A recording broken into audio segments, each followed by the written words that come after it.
Sen falon do'stingga o'xshamading. Sen falonchiga o'xshagan chaqqon bo'lmading.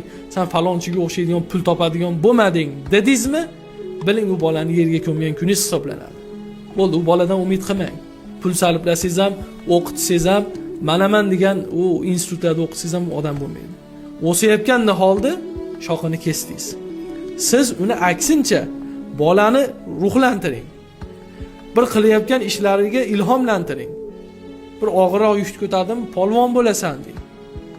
Buni siz narvonga chiqayotgan bolangizni avaylab tomgacha chiqishiga yordamchi bo'ling.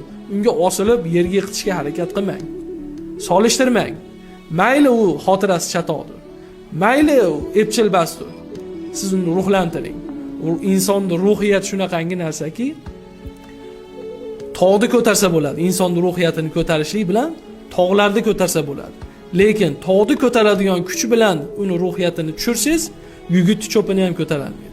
Bola shunaqa, ruhiyat shunaqa narsa. Ota-onalar farzandini kelajagini yoshligidayoq hal qilib qo'yadi. Birgina so'zi bilan.